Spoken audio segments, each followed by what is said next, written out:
So we're half a day in, a little more for those who sat last night into our Ango Entering retreat.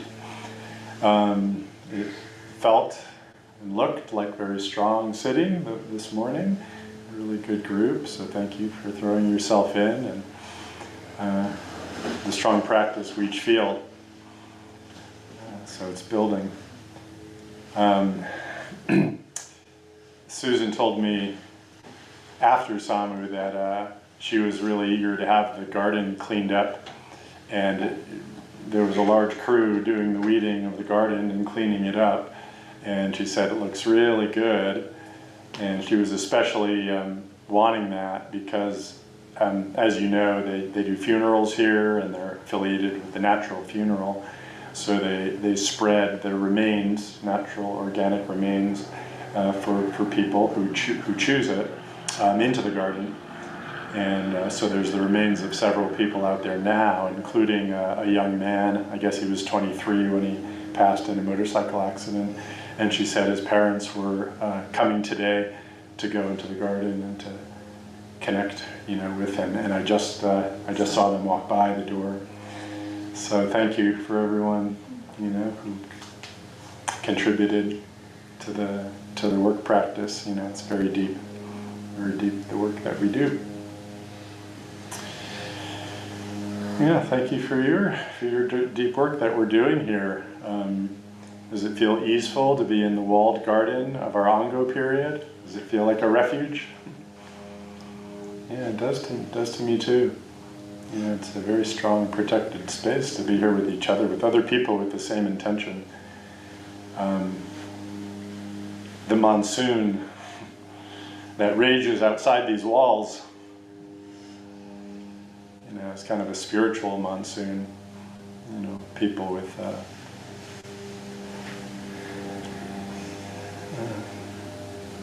pain and ideas for how to ease the pain. You combine that with power and perverse incentives, and you get a real mess. So, but here, where we have our same intention and we have a dharma and we have a practice to help us, really ground and bring forth the better qualities of ourselves and of our communities, which are very deep. So I want to start to explore our theme of karma and crisis, which is the theme for our Ango.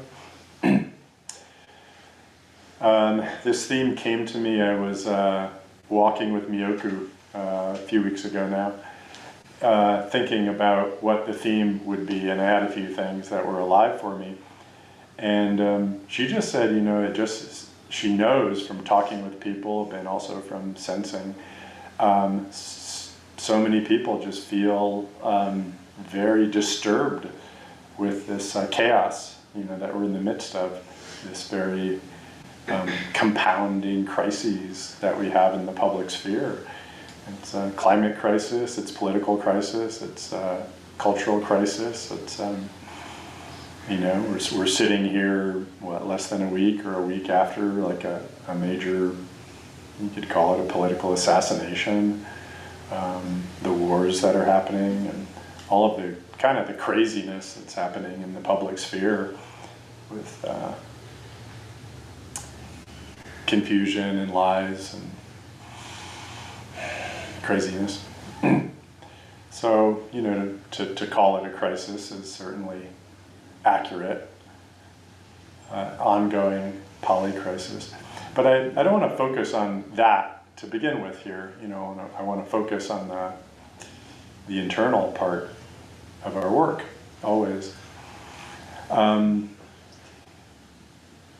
So when she said that to me, people just are really looking for some guidance and some help and some support and some community in meeting this. That really resonated with me. And I'd been talking about and have been talking about karma for the last 2 months or so.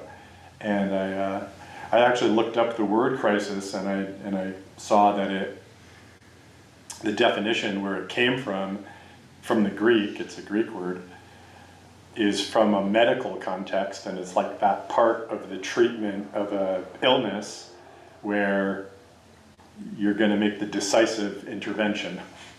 You're going to give the medicine, or you're going to do the surgery, or you're going to do the intervention that either fails or doesn't, that either works or doesn't. So it's that point, crisis. I think there's something about cross within the crisis. So it's a crossroads or a inflection point. I think I like that term, an inflection point that's technically a crisis. Which actually was a bit illuminating for me, because I thought of crisis as just like things were coming to a head for sure, but it also had this quality and has this quality of, okay, well, what's the intervention, and is it going to work? So it mapped right to karma to me. Okay, so karma is, technically means action. And the laws of karma is how our actions, and that means actions of body, mouth, and thought. So it means our thoughts, our words, and our physical actions, how they create effects. Right? So it's the law of cause and effect, or you could say it's the laws of action, with action understood here as volitional action. So the thoughts, the words, and the actions, physical actions, that have some intent to them, that have some volition to them, have some purposefulness within each individual. So, since all of our actions, volitional actions, create karma, good or bad, and crises are times when our actions have a magnified effect, well, this is a really good environment to study our own karmic creations and to be intentional about them. And our wise and positive interventions will produce, even amplified effects in the context of a crisis. So that all kind of just opened up for me almost instantly as I put these things together. And then I thought this was the right theme. So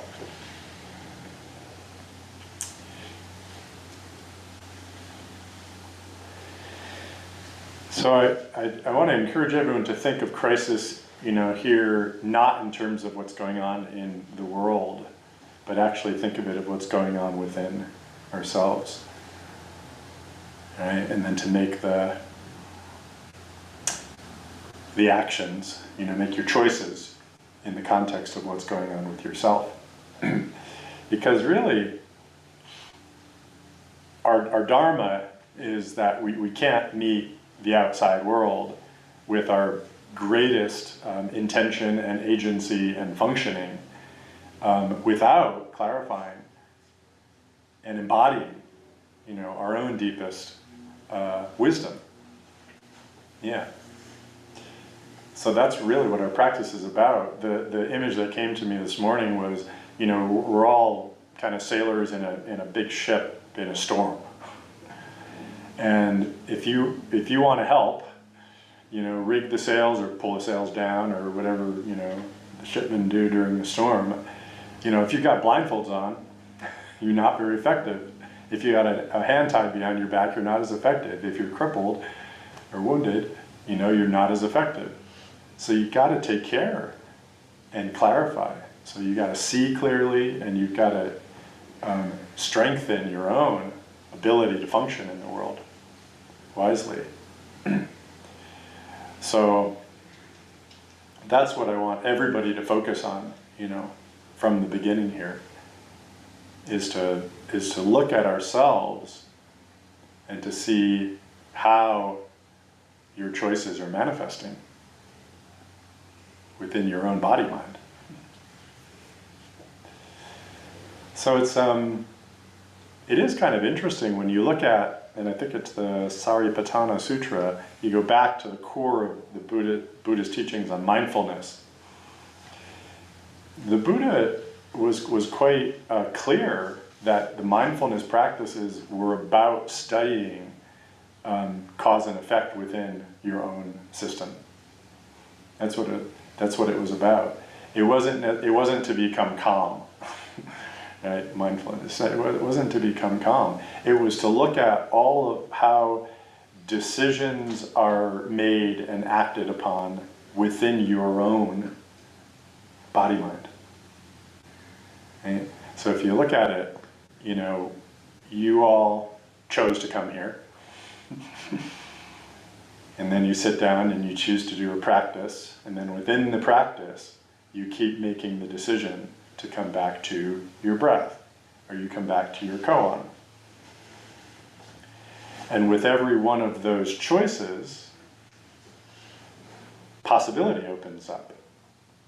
Those are all really good choices that I just said. You all continue to make what I would say very positive choices, to come here, to enter Ango, to engage in your practice, and then moment to moment to keep making that choice to practice. You become very intimate with your investigation of how this is working. Because say you don't make one of those choices. You choose not to come here, what happens to yourself? You choose not to enter Ango. Everybody chose to enter Ango, so that's not a good example. You choose to do your practice, to sit down, right? And you're kind of forced to do that because, I'd come after you if you didn't, if you wandered off. But now there's the part that only you can control, which is that internal, okay, where am I putting my heart? Where am I putting my attention? Where am I putting my mind? What am I cultivating?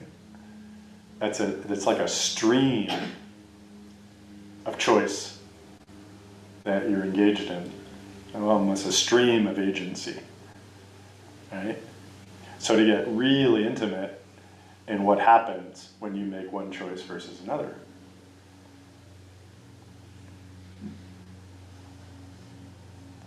I know that when I make that choice to go to my practice, to go to my practice, to go to my practice, I feel really good.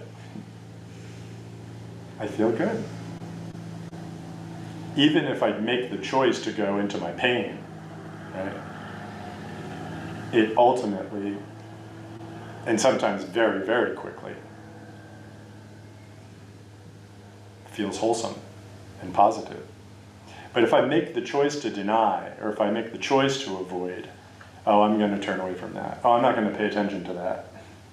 At some level, you've got, at many levels, you don't have the choice, right? We're on autopilot. But when that choice point comes, and if you choose to avoid, or choose to judge, or choose to turn away,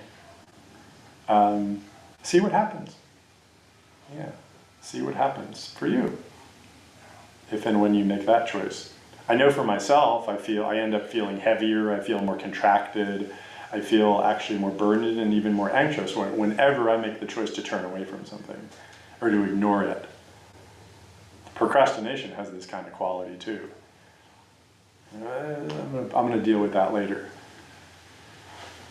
I feel better for like 3 seconds. And then, in the back of my mind, I'm anxious, because I know I'm avoiding it. I still do it, because those 3 seconds are like really a lot of relief. And then I do it again. And I get a few more seconds of relief. Crazy. So really, right from the beginning, the mindfulness part of practice is about looking at what happens with your choices.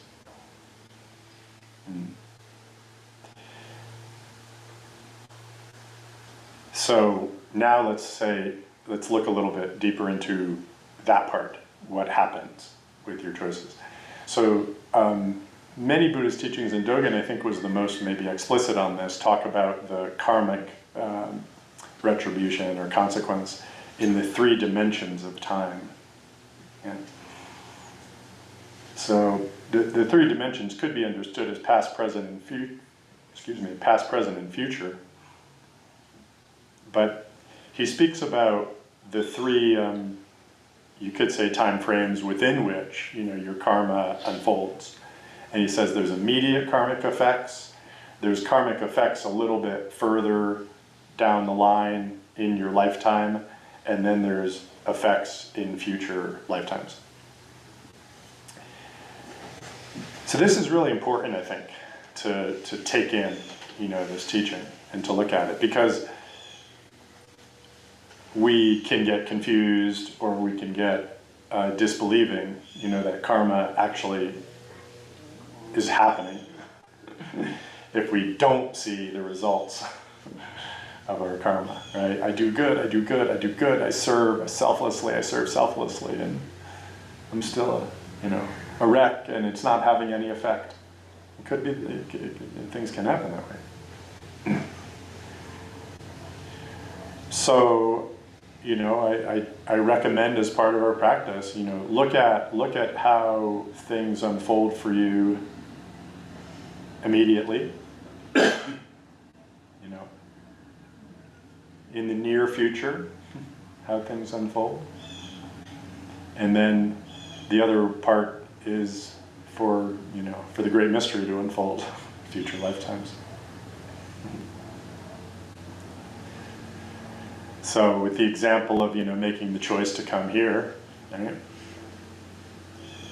There's immediate effects in your own life, for sure, right? I think we'd all agree. You know, you're already experiencing them, but, you know, you'll leave here today feeling good, you know, feeling deeper.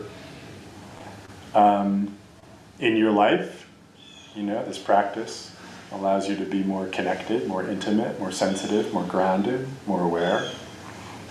Everybody here has experienced that, yeah? And then down the line, you know, according to the Dharma, you know, this unfolds in future lifetimes too.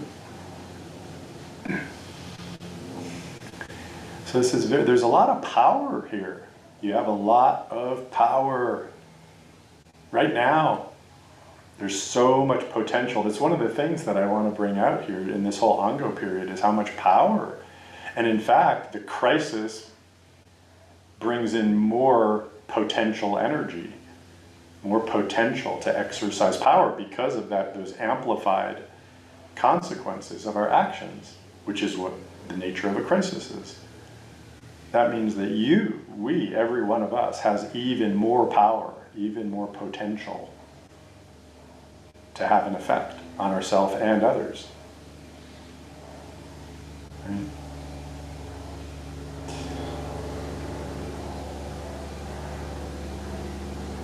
Always, every moment. I wonder how powerless you feel. And we all feel powerless, I'm sure, you know, at times, especially when we look at the magnitude of issues, the bigness, perhaps, of things. And it feels like there's nothing you can do. And sometimes there is nothing you can do to change the situation. But there's always something you can do to meet the situation. Okay? So the powerlessness, you can see how this lands for you, comes from that sense that nothing I do matters. But actually, the law of karma says that everything you do matters.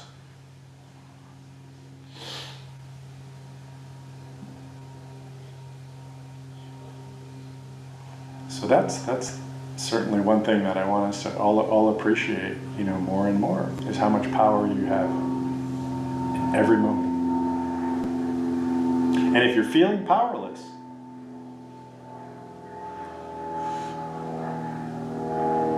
yeah, look at that. Look at that. What are you expecting? What's your idea?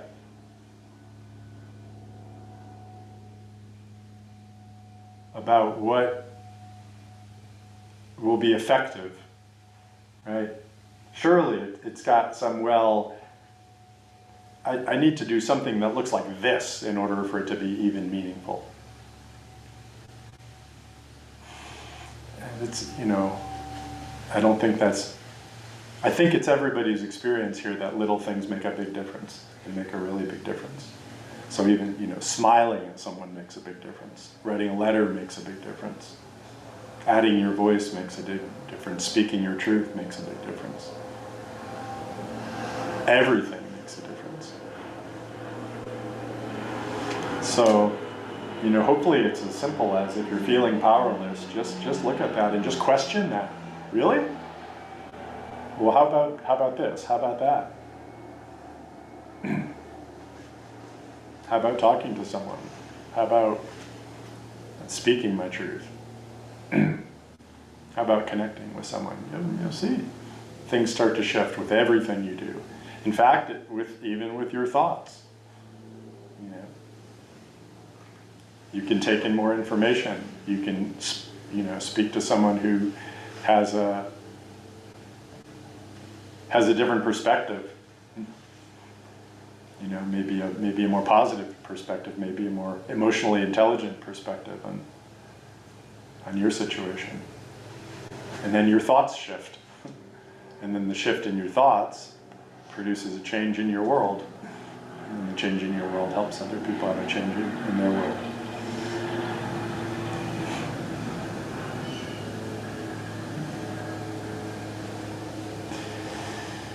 So what about right now in this moment?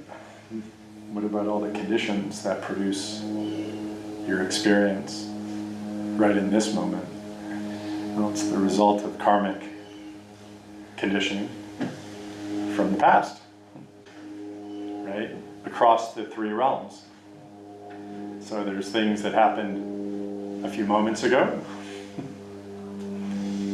There's things that happened a little while ago, and there's things that happened in previous lifetimes.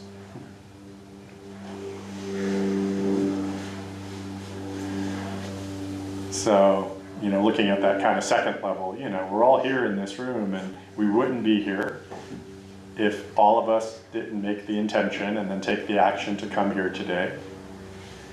This room wouldn't be here if it weren't for Steve and Susan buying this property and creating a Zendo out of it.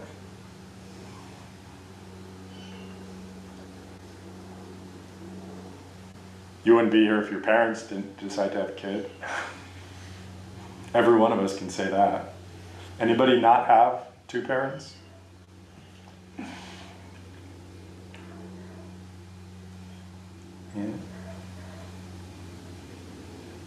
Yeah. And then tens of thousands and hundreds of thousands and millions and maybe even trillions of different streams of cause and effect, come together right here in this moment. We can easily name 100 or 200 just off the top of our head in this moment. And now you add in past lives, right? Generations. Your own and others. So it's a great mystery. It's complexly interdependent across space and time.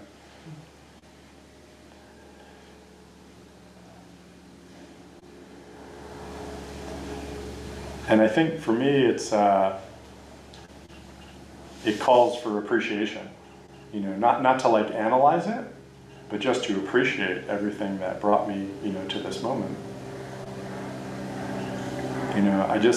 I find my moment here to be incredibly blessed. The fact that I have a body and I'm able to do this practice with all of you in this beautiful place. This is blessing upon blessing. I can't ask for anything more than this. And there are so many people who are, they don't have access, to the teachings. They don't have a life that allows them to engage in something like this. Or we have people who are ill and suffering and, can't come. We have several people here who are, in our Sangha who are ill and wrestling with that, and they can't you know, they're suffering from adverse conditions. And so this is, when I think about all the other ways that I can be right now in this moment, all of them are worse than this moment. Actually, yeah, I feel this in my bones. Yeah. There's no place I'd rather be. There's like an Elvis Costello line I'm trying to remember, and I'm not quite remembering it. And I'm not sure it says what I want it to say, so I'll drop it. Oh no, it's the opposite, right? I would rather be anywhere else but here today. Okay. So the opposite of that. Sorry. Yeah, no, I really mean it. I really mean it. I've actually felt this way for a long time, and it's my practice that led me here. I just don't want to be anywhere other than, you know, who I am, where I am, when I am, right in this moment. It's too interesting. It's too full. It's too full, and it's also so full of potential for me. So I haven't wished my condition to be other than what it is. I mean, yes, of course, at some level, there are certain things I wish were different. But at the deepest level, no, I don't want anything to be different. Now, do I wish I had made different decisions? Now that brings us into repentance and atonement. The word regret has come up in a few of our Dharma talks recently, but I think repentance and atonement are words from the Dharma. So that's when we look back at what are those, you know, actions, that karma that was created very recently, in the recent past, and then in the distant past, that created this condition here. And then what part of that was me? What part of that was me? And this whole thing, not just me and my condition, but the whole thing. You know, my family and how they're doing, my relations and how they're doing, whatever.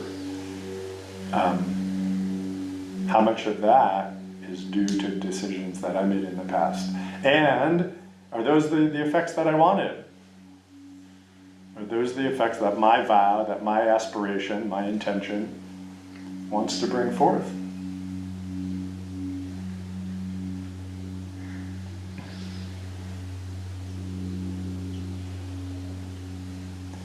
It's really, I think it can be really enlightening to kind of look back on, say, the last maybe 5 years of your life.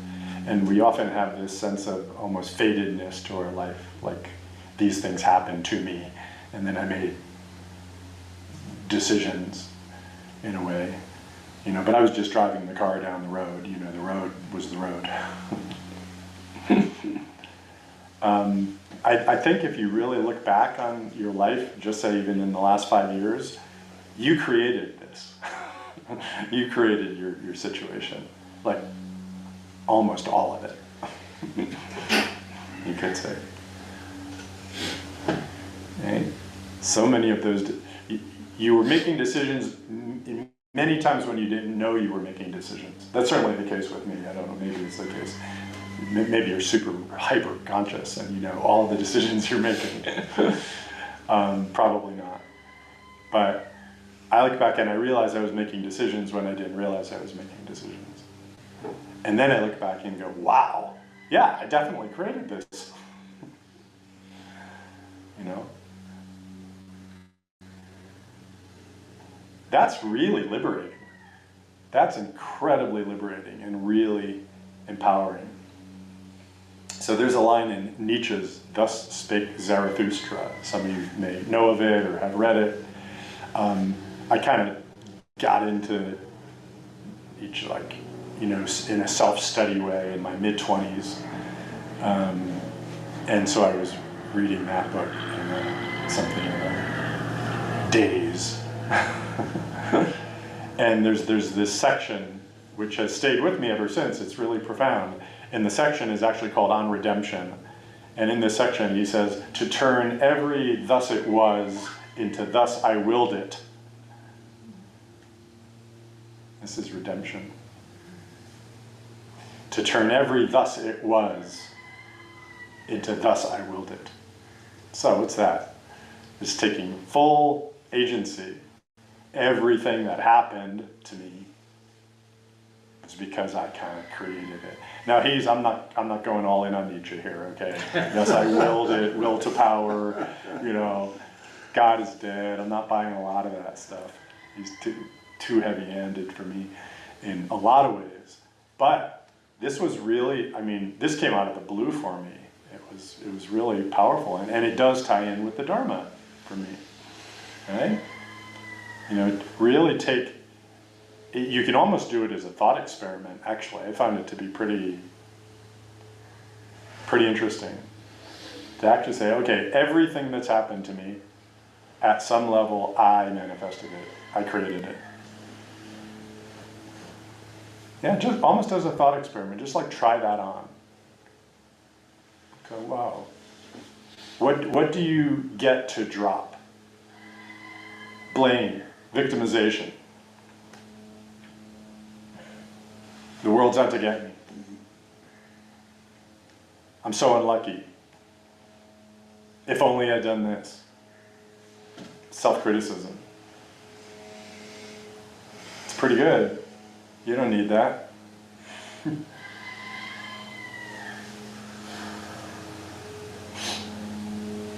Maybe you do need it. I don't want to be too categorical about some of these things. But yeah, if you look at your past, look at your present, your condition here, and just really accept, okay, I'm co-creating, I've co-created this. Now what? It's so empowering. It's so empowering. Okay, what do you want to create? Okay, so now bring it right back into your practice, right into your zazen.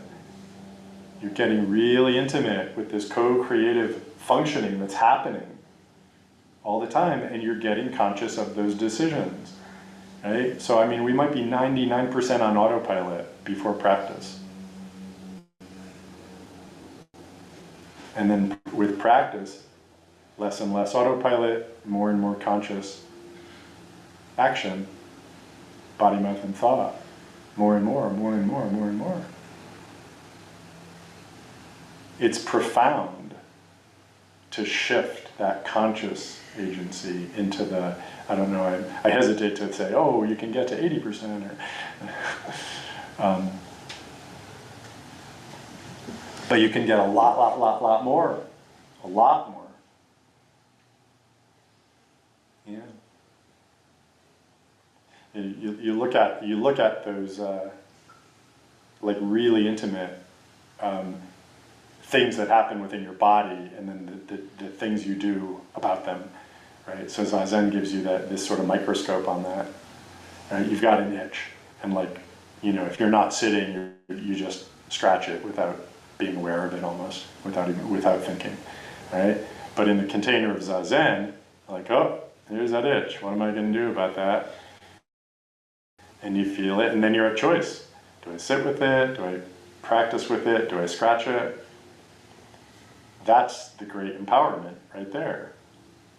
So you do it with the itch, and then you do it with the anger, and then you do it with the emotional discomfort, and then you do it with the confusion, and then you do it with everything that arises. The physical stuff becomes easy.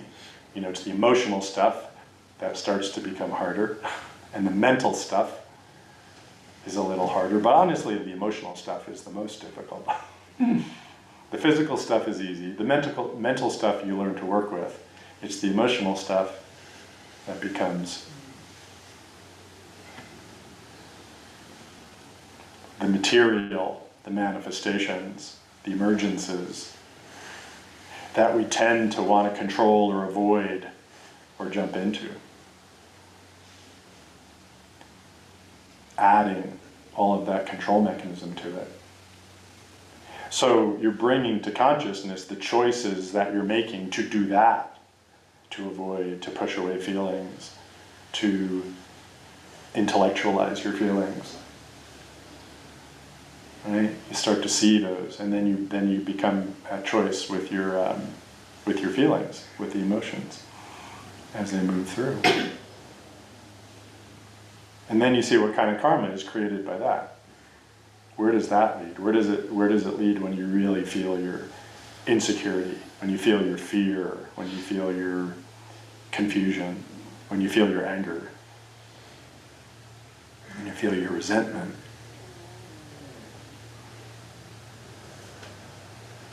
It opens up, invariably, always. It opens up. And then the mind opens up, and then the capacity opens up to do something about it. What a beautiful, intimate practice we have here, and how powerful it is to sit even one period of 30 minutes and to go into whatever is arising for you.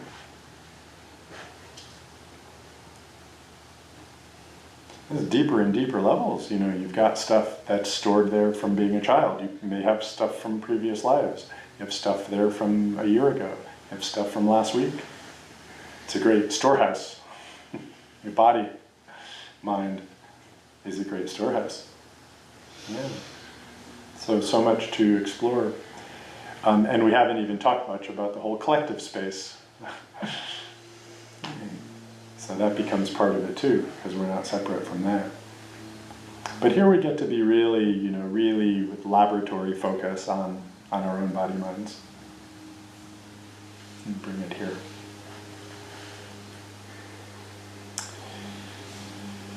Okay, so those are my opening thoughts and encouragements for our Ango here on karma and crisis.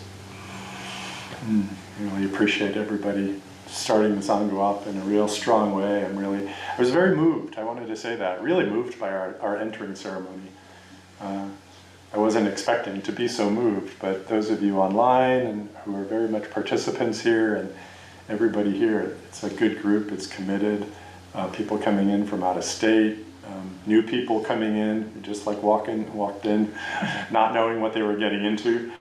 And I'm speaking of Cedar, who's gone, but she signed up just yesterday, having just heard about us and had never heard of Ango, although she's been practicing Zen for about a year. And I just explained what it was before the ceremony. She said, "I'm in." There she is. She's on our board.